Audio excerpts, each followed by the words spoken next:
Top stories this evening, sponsored by Courts, bringing value home. EU mission releases final report on 2025 elections. Says polls peaceful but uneven playing field persisted. President Ali pledges rapid support for Jamaica after Hurricane Melissa. No exclusive right to parking in the city, says city mayor. Father suspicious of sons and crew's disappearance at sea believes his son is still alive. And in sport, Desmond Amsterdam and Keevin Allicock to represent Guyana at the 2025 IBA Men's Elite World Championships. HGP Nightly News begins now.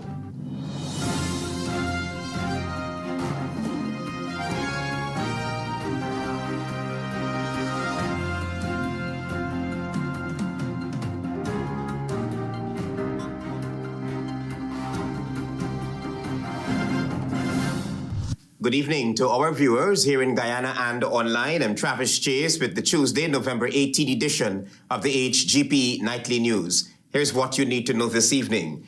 Opposition Member of Parliament Ganesh Mahipal has accused Minister of Parliamentary Affairs and Governance Gail Teixeira of interfering in the preparation of budget submissions by the nation's constitutional agencies. Antonio Day opens a broadcast with this story. Accusing fingers are being directed to Minister of Parliamentary Affairs and Governance Gail Teixeira of improperly interfering in the preparation of budget submissions by the nation's constitutional agencies.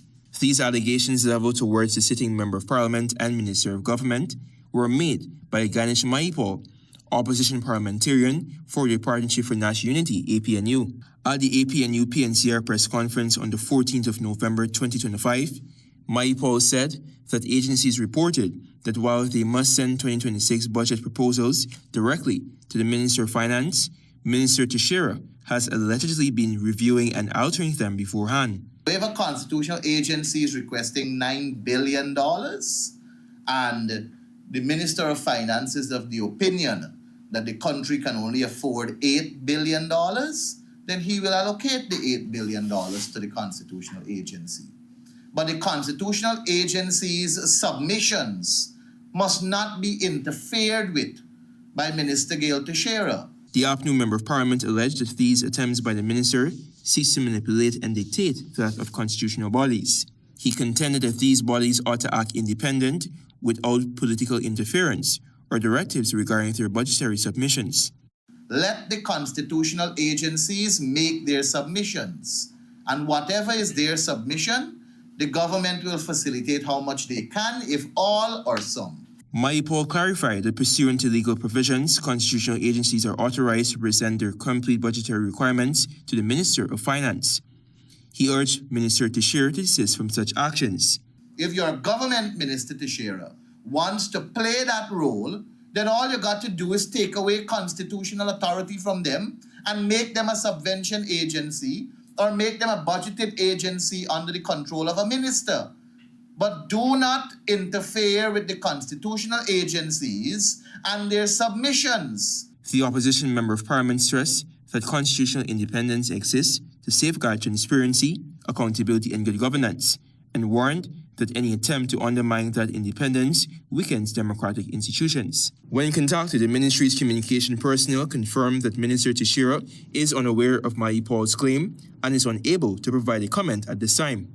Antonio Day reporting for the HGP Nightly News.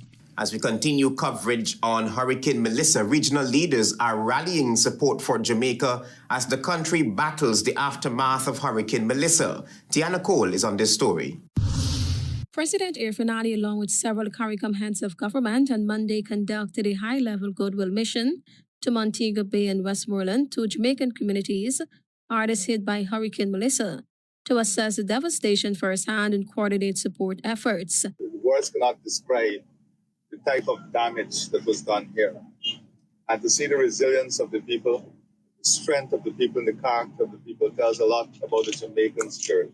President Ali added that resources, including manpower and materials, will be mobilized swiftly to assist affected communities. We start with having 200 roofs completely redone. Member of Parliament, we're going to work with Prime Minister Holness and his team on ensuring that as quickly as possible, I think Prime Minister Holness has set himself a very tight schedule, that is to ensure that whether if it's through roof replacement or the tarps, that we have everybody at least under some form of shelter before the Christmas holidays. He And I noted think that that's Jamaica's remarkable. Prime Minister Andrew Holness's target is remarkable and assured that Guyana will do as much as possible to support the efforts.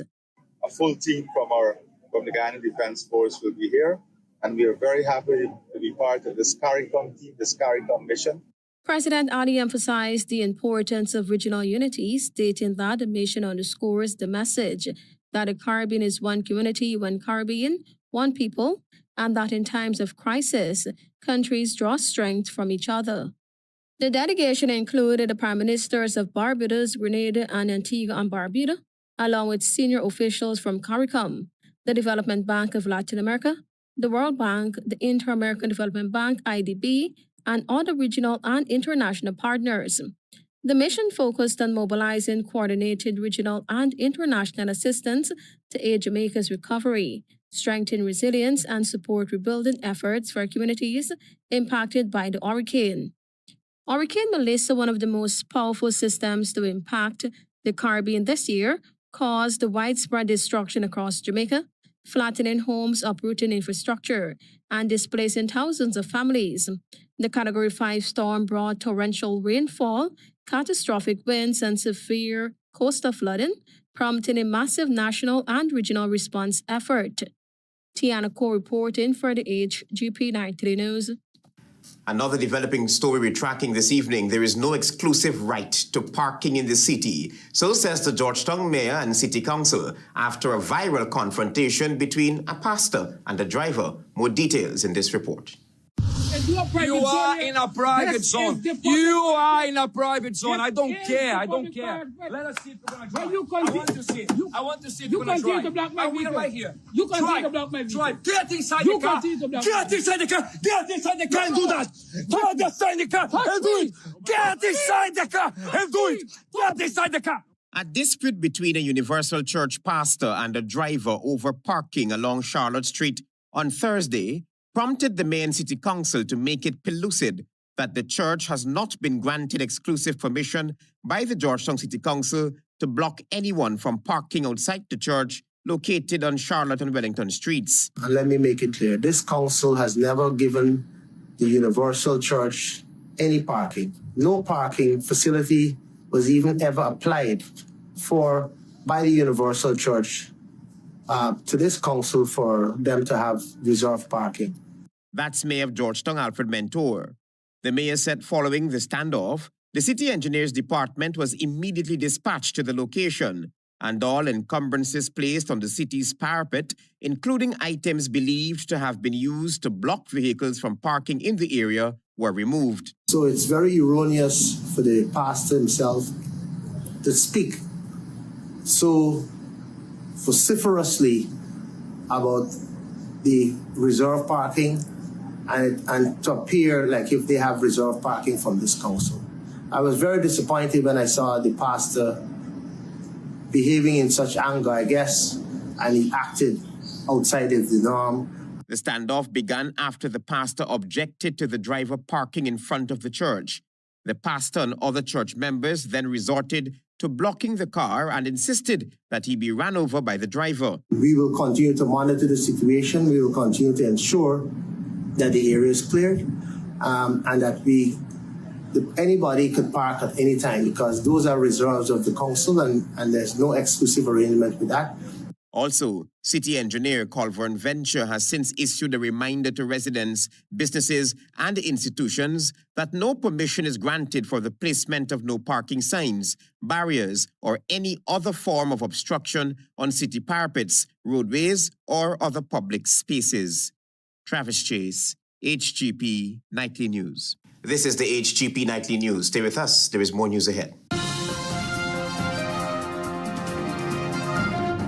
In the wheels at Courts. Enter for a chance to win one of 3 Proton X50 SUVs, plus 1 year free comprehensive insurance and servicing when you shop $19,999 and over at Courts. With Courts Ready Finance, you can shop now and pay later. Don't miss out on your chance to win. Only at Courts. Bringing value home.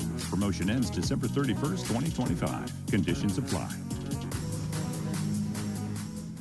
Welcome to SNL Electrical Inc., where lighting and electrical needs are met with expertise and style. From the latest in electrical lamps to durable cables, circuit breakers, panels, we have it all. Illuminate your space with our elegant chandeliers, stunning crystal lights, and versatile pole lights. Looking to upgrade your comfort? Explore top-of-the-line AC units and our diverse selections of stylish styles. Visit us at 170-180 Thomas Street, Kitty, Georgetown. Discover a solution that not only lights up your world but transforms it. Call us on telephone number 226-3018 or 223-1634. SNL Electrical Inc., powering your life with elegance, quality, and care.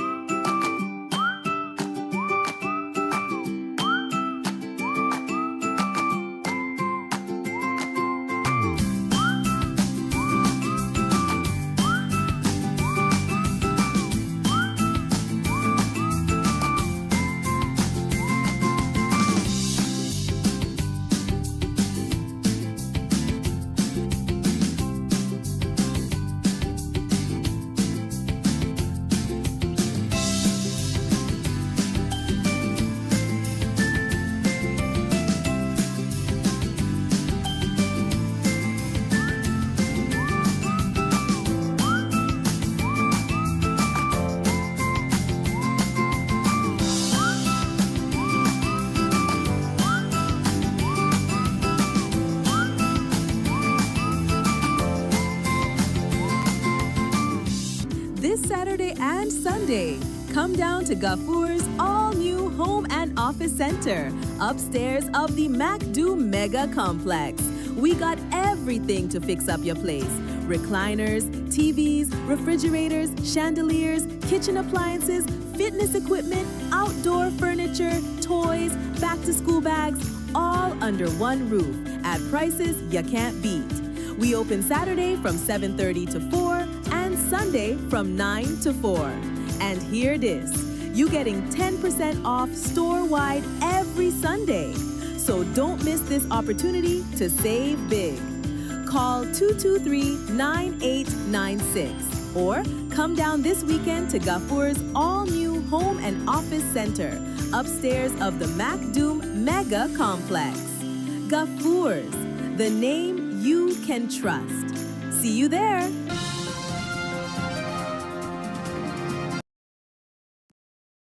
HGP Nightly News. A Guyanese father is growing increasingly suspicious after the disappearance of his son and 3 crew members who vanished in Suriname's waters 1 month ago. A recent ransom call has now raised new concerns and could prompt a different line of investigation. Here's more. A father whose son and 3 crew members went missing in Suriname's waters in October of 2025 says he has been living a nightmare as the search continues with no answers in sight. Diokumar Sukdio told Nightly News that he first learned of his son Laldas' disappearance after attempting to contact him by phone in October. His son's wife delivered the news. She get a call from my son that the boat sink and he can't make it no more and take care of the 3 kids. So say you report it and all these things. She say, no. She gonna go now and report it. Sugdio said his nightmare has worsened following a distressing call demanding ransom for his son's safe return. I see the thing on the phone. 80,000 US they want for this poor person. No name, no number, or nothing. So that means my son alive, some way. So I can't afford 80,000 US. No use. I tell the people I'm going to give you 80,000 US and I don't have it, they will kill me.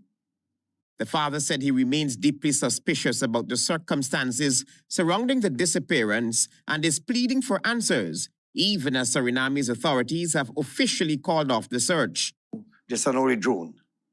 This is the helicopter. This is she take the helicopter, in fact. But the drone, I think it's Texas Mobile, she tell me. And Texas Mobile sent out the plane. And the Coast Guard went out and searched.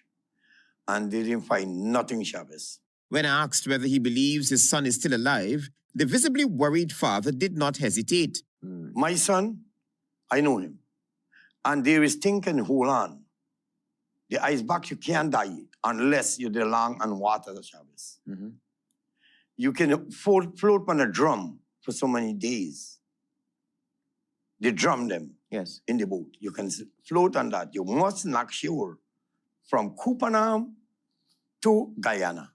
Nightly News understands that Guyana's Minister of Agriculture, Zulfikar Mustafa, is currently engaging Suriname's authorities regarding the incident. Travis Chase, HGP Nightly News. On HGP Nightly News, we tell you now that the European Union Election Observation Mission has released its final assessment on Guyana's 2025 general and regional elections, outlining key strengths and serious areas for reform. Tiana Cole is on this story.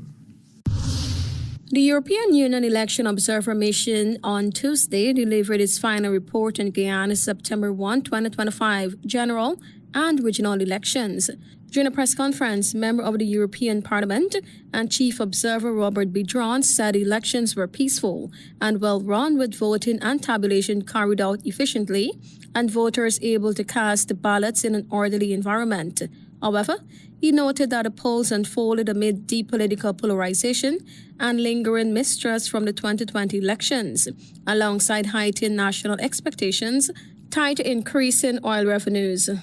GCOM managed the operational aspects of the elections efficiently. At the same time, its structure and decision-making remained exposed to its political divisions. Bidron stressed that there was not always a level playing field during the campaign, which was affected by what observers describe as advantages of incumbency. We noted that government inaugurated a large number of public projects during the campaign, while state media and government-run social media channels were also used to amplify campaign messages. He further explained that campaign financing remains under-regulated, resulting in a lack of transparency and accountability. The chief observer added that while Guyana has a vibrant media landscape, it remains highly polarized, with state-run and most private media strongly favoring the ruling PPPC, limiting voter access to balanced information. A few independent outlets, he said, maintained impartial coverage.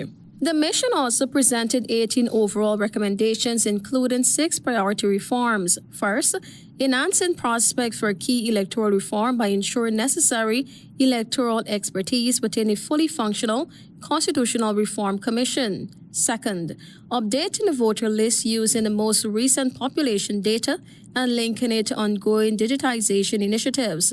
Third, adopting clear and comprehensive campaign rules governing public officials and the use of state resources to prevent undue incumbency advantages. Fourth, strengthening campaign finance oversight through an independent monitoring body and updating outdated legal provisions, including spending limits. Fifth, establishing equitable media campaign coverage rules, including fair airtime, space, and political advertising guidelines. And sixth, implementing the Data Protection Act and establishing a publicly accountable data protection office to protect voters' personal data from misuse. Tiana Ko reporting for the HGP Nightly News. The Assembly for Liberty and Prosperity political party, ALP, has raised growing concerns of minors frequenting bars and adult entertainment venues. The party leader believes this must be immediately addressed or the consequences would be dire. Marvin Cato reports. Even as it relates to rape, like I mentioned, grooming, human trafficking, while the U.S. report has been very soft on Guyana, in my opinion, these things speak habituate. That was the leader of the ALP and social justice advocate Simona Brooms as she delved into a taboo topic that is not being taken seriously, that of children being allowed in adult entertainment spaces. You have persons with influence, persons, leaders, members of parliament, ministers of government, senior police officers in these places, and as if you're normalizing the exploitation of children. The social justice advocate believes that for far too long, the scourge of minors entering adult entertainment spots and authorities turning a blind eye, the repercussions of this have been dire, and according to the party leader, drugs, alcohol, and predators linger in these places. And I have a serious problem with that. The event that I am referencing to, I was not the only person there. I ministered. There was a lot of people there. And in this instance, you have to go through main entrances. She is calling on the relevant authorities to take this matter seriously and ensure that the laws are enforced and that proprietors who allow minors in their entertainment space be held accountable for such actions. To note that you have these little children, not at the back, in some cases only in the crowd, but right up in front. The former Labour Minister reminded that Guyana has many single-parent households, and in many cases, parents are at work when their minors allegedly frequent these places. A lot of times when I step out and I go out there, I'm not going out there. I'm going out there also as a leader to see and what is happening and what can be done better. What is it that you're missing in your own world and so many different things. She also believes that there is a need for cultural shift, enforcement of existing laws, since what was demonstrated during a recent event left a bad taste in her mouth as she observed the police officers merely checking to see if patrons wore wristbands while there were no checks for IDs. Marvin Cato reporting for HGP Nightly News. Thank you, Marvin. Stay with us. There is more news ahead. Planning a cleanup? We can help. Seavon's Waste Management skip bins can be provided for home renovation projects, yard cleanup, or construction project. It's simple. Step 1, give us a call. Step 2, we put down the bin. Step 3, load it up with all of your junk. Step 4, we take it away. That's simple. Bins are also available in various sizes, so there is no job that is too big or too small. Call Seavon's Waste Management today at 218-1455. It's the most wonderful time of the year, and we're celebrating with big savings on smartphones, starting as low as $16,500 for the Samsung A06 and $26,500 for the Samsung A16 and $40,500 for the A26. But wait, there's more. Get 1 month free data with your new phone to keep you close to loved ones near and far. Offer available while stocks last. Visit a Digicel store today and unwrap the gift of real connections. Digicel. In the wheels at Courts. Enter for a chance to win one of 3 Proton X50 SUVs, plus 1 year free comprehensive insurance and servicing when you shop $19,999 and over at Courts. With Courts Ready Finance, you can shop now and pay later. Don't miss out on your chance to win. Only at Courts. Bringing value home. Promotion ends December 31st, 2025. Conditions apply.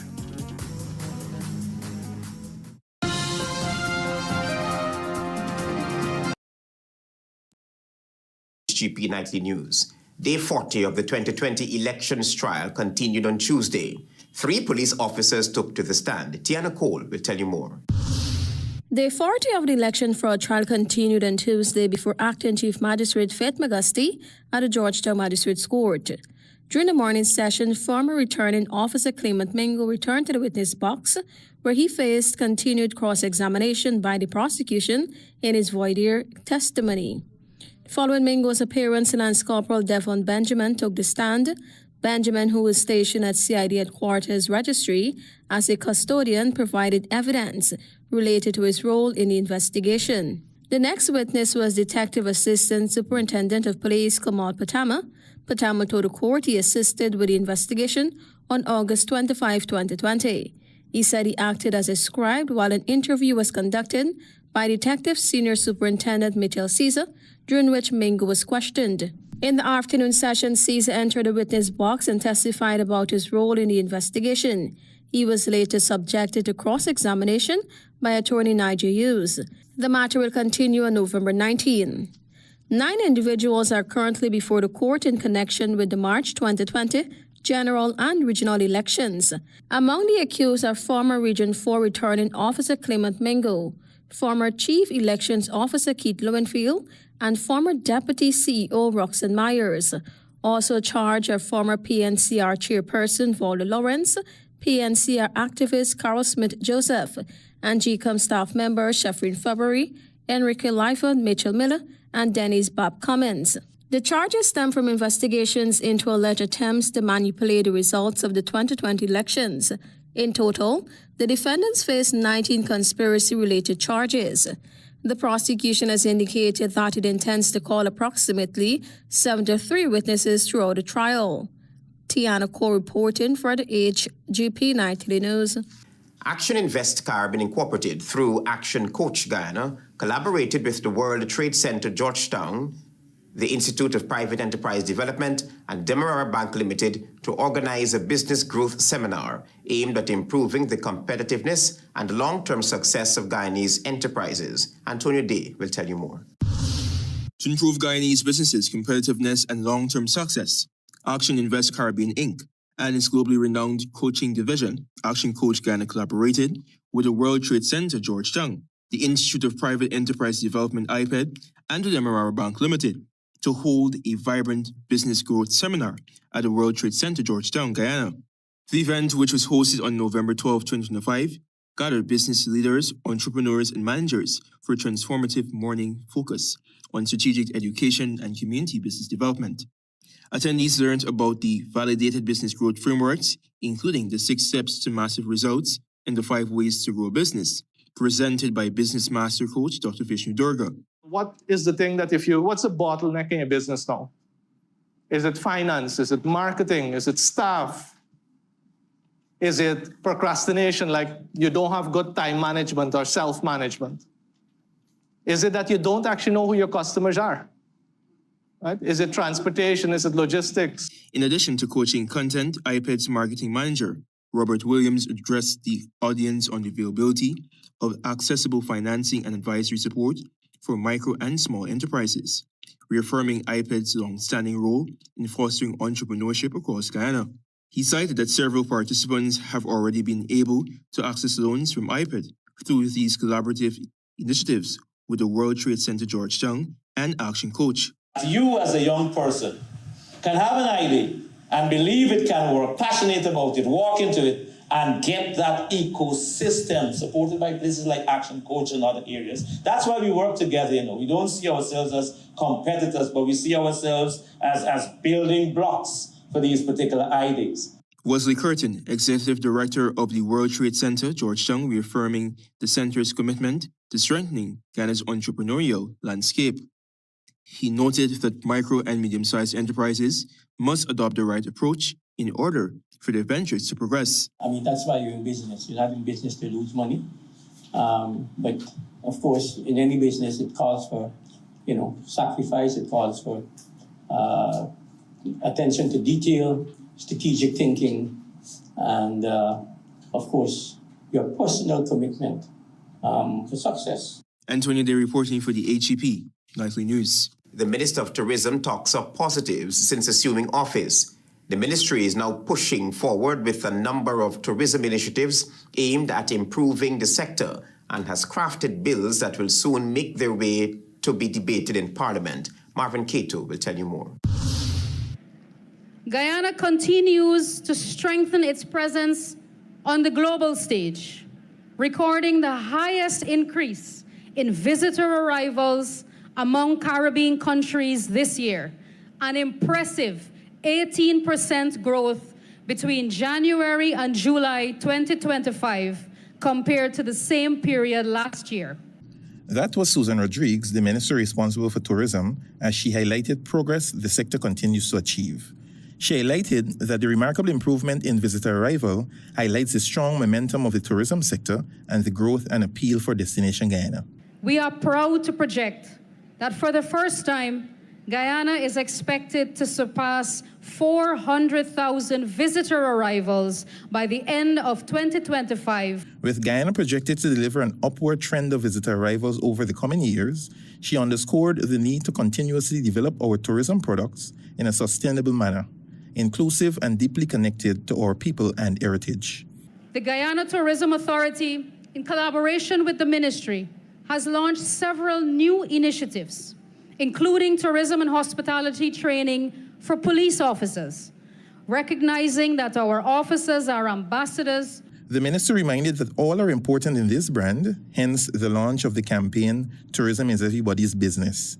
The goal being reaching down to the common man and raise awareness, since due to the oil and gas boom, there will be exponential growth in the business traveler and other categories of tourists. We have also revamped Guyana's national calendar of events to include more major events and expand the promotion of Destination Guyana, reinforcing our position as a leading tourism destination in the region. Marvin Cato reporting for HGP Nightly News. Thank you, Marvin. Your regional news is up next.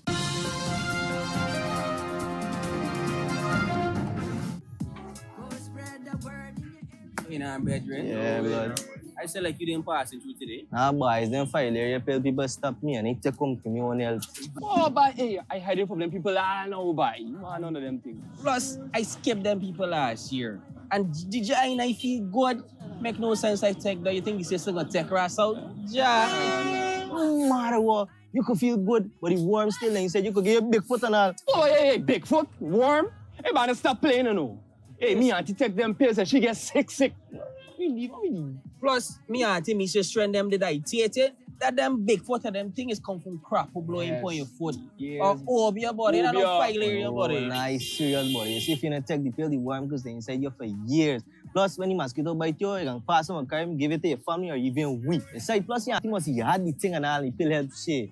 Don't believe in them over your stubbornness, dog. So wait, you telling the rascal get this thing you could give family and don't even know? Yeah, man. Plus, if you think you're bad, your foot and your skin swell up big. Even your basket swell big, you get gory. Hey. You are none of that. Hey, bye, best you take this pill and done, bye.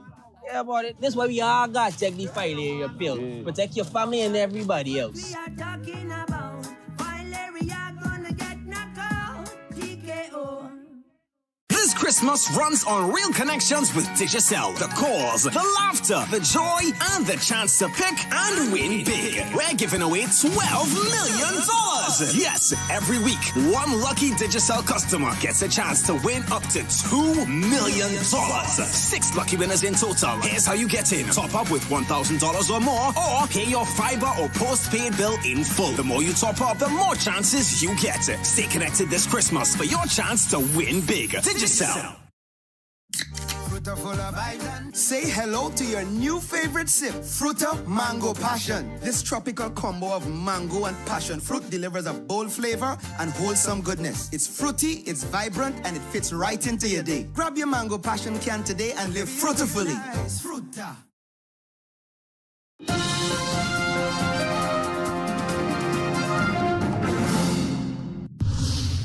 Good evening and welcome to Tuesday's edition of the Regional News. The leader of the Vegas Terrorist Gang Coalition in Haiti, Jimmy Chariese, has urged members of the population to stay indoor as the group intends to confront law enforcement officials in the streets of the capital Port-au-Prince. Chariese, also known as Barbecue, has issued a video message with the chilling warning that the Haitian National Police PNA suspend all leave and vacation of police officers from Sunday until further notice. His statement comes after the PNH, the Armed Forces of Haiti FADH, and the Gang Suppression Force GSF launched a large-scale joint operation earlier this month against the 400 Mosul criminal gang, blamed by authorities for placing several communities under hostage.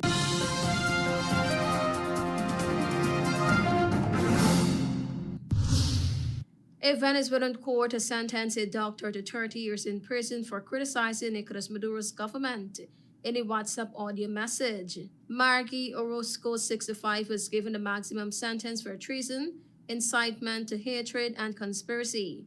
after a community leader reported her for what was perceived to be a disloyal message. Neither the contents of the message nor its intended recipient were made known. Orozco was arrested in the western town of St. John de Colon in August 2024 as Venezuela was gripped in crisis following Maduro's re-election, which the opposition and dozens of nationals dismissed as fraudulent. His disputed victory claim led to protest that resulted in 2,400 arrests, though most were released within months.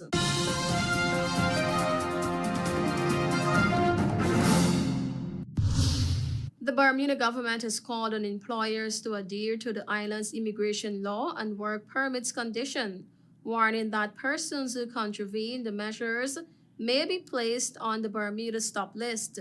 Economy and Labor Minister Jason Hayward said that the Department of Immigration plays a vital role in maintaining fairness, order, and integrity within Bermuda's labor market, and that while most residents and employers comply with the law, they must ensure that breaches are consistently and firmly addressed. Hayward said he is urging all employers and individuals to familiarize themselves with the relevant immigration requirements and to seek guidance from the department when in doubt. According to a government statement, the Department of Immigration carefully reviews each complaint or case in line with Bermuda's laws and immigration policies. The Ministry of Economy and Labor said it also wanted to remind the public of the penalties associated with breaches of the immigration laws and work permits condition of the British Overseas Territory, and that a civil penalty may be leveled on both individuals and employer, which must be paid before a new work permit is considered. Visitors who engage in employment will be instructed to immediately depart Bermuda and may be placed on the Bermuda stop list. Thank you for watching. I am Tiana Cole.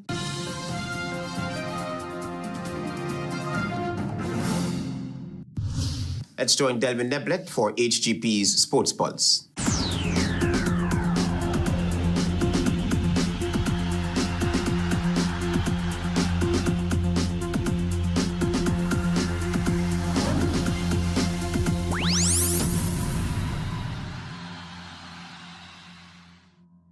Good evening, Guyana. I'm Delvin Neblet with your HGP TV Sports Pulse for today, Tuesday, November 18, 2025.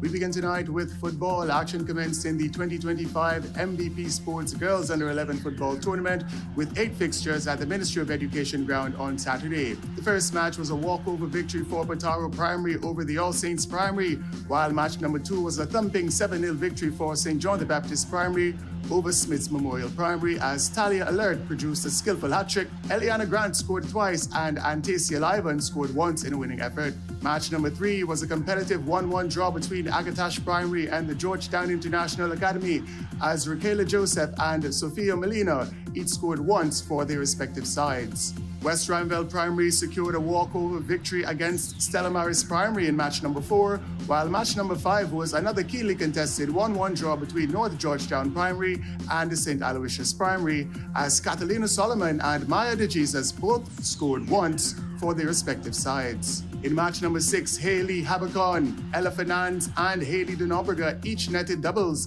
as Marion Academy secured a commanding 6-0 victory over Tuckville Primary. Warramuri Primary secured a walkover victory against Sophia Primary in match number 7, as the final match was another commanding 7-0 victory for Santa Rosa Primary over Genesis Primary. Ravina Johnson was unstoppable with 4 goals as Bree Atkinson scored twice in a winning effort. More in football, action continued in the 2025 Republic Bank Under-18 Schools Football Tournament with 4 fixtures at the Ministry of Education ground on Sunday. The first match was a dominant 4-1 victory for the 3-mile secondary over President's College. Lloyd Brown scored once in a losing effort as LeBron Mendonca was outstanding with 2 goals, and both Joshua James and Haydock Paris scored once in a winning effort. South Rhineville Secondary secured a walkover victory over the Abram Zoo Secondary in match number 2, while match number 3 was a commanding 3-0 victory for West Rhineville Secondary over Dolphin Secondary as Donovan Welcome netted a brilliant double and Jeremiah Griffith scored once in a winning effort. In the final match, defending champions Chase Academic Foundation were once again formidable with a commanding 4-0 victory over Charlestown Secondary on the back of a masterful 4 goals from the captain Brian Wharton. Moving into cycling, Team Alani Cycling Club in collaboration with Els Trading and Hardware hosted a road race cycling meet on Sunday, commencing at the Barjagyu Demerara River Bridge through Schoonard onwards to Parika and back to Schoonard for the finish. The event produced outstanding performances from multiple riders across various categories. In the elite seniors category, Brighton John secured victory over Kwame Ridley in second and Jamal John in third. Kwame Ridley secured victory over Jaikaran Sukai and Robin Prasad in the masters category, as Alex Newton prevailed in the juniors category over Alexander Leung and Ajani Kating. James Jolin Joseph emerged as champion in the Masters over 50 category, with Mark Spencer in second and Nigel London in third, while Julio Melville secured victory in the Category 4 race over Tyrone Hamilton in second and Collis Williams in third. The juvenile category was won by Dennis Sukai, as sprint prizes on offer went to Brighton John, Jamal John, Alexander Leung, and Kwame Ridley. Into boxing, the Guyana Boxing Association announced that top fighters Desmond, Amsterdam, and Keevin Allicock will represent Guyana at the 2025 IBA Men's Elite World Championships, scheduled for December 2nd to 13 in Dubai, United Arab Emirates. The event marks an important return for both boxers, who aim to improve on their previous performances at the sport's highest level. GBA President Steve Ninval praised the pair as two of the Caribbean's finest athletes and expressed confidence in their ability to compete strongly. Allicock, an Olympian, enters with renewed focus, while Amsterdam remains one of the region's most accomplished fighters, having earned Guyana's first ever AMBC Elite Championship bronze medal. Finally, in cricket, the Guyana Cricket Board announced that the national senior men's squad have departed Guyana to participate in their upcoming regional assignment, the Cricket West Indies Super 50 Cup. The 14-member team, led by Captain Matthew Nandu, with Gudakesh Modi serving as vice-captain, also includes Raymond Perez, Kevlon Anderson, Mavendra Dindial, Kimal Savory, Richie Lucknott, Ronaldo Ali Mohammed, Thaddeus Lovell, Anthony Adams, Silas Tyndall, Kimo Paul, Junior Sinclair, and 16-year-old Shamar Apple, who gets his first senior call-up following outstanding performances at the regional under-19 and under-17 tournaments. The reserves named for the tournament are Kevin Sinclair, Isaiah Thorne, Kevon Booty, Tomani Caesar, Romeo Dionarine, and Joshua Jones. That's it for this edition of the HGP TV Sports Pulse. I'm Delwood Neblet, reminding you to stay in the game. EU mission releases final report on 2025 elections, says polls peaceful but uneven playing field persisted. President Ali pledges rapid support for Jamaica after Hurricane Melissa. No exclusive right to parking in the city, says City Mayor. No permission granted for placement of no parking signs. Father suspicious of son's and crew's disappearance at sea believes his son is still alive. And in sport, Desmond, Amsterdam, and Keevin Allicock to represent Guyana at the 2025 IBA Men's Elite World Championships. Those are our major headlines. For these stories and more, please go to our website. It's www.hgptv.com. I'm Travis Chase. Thanks for watching. Goodbye.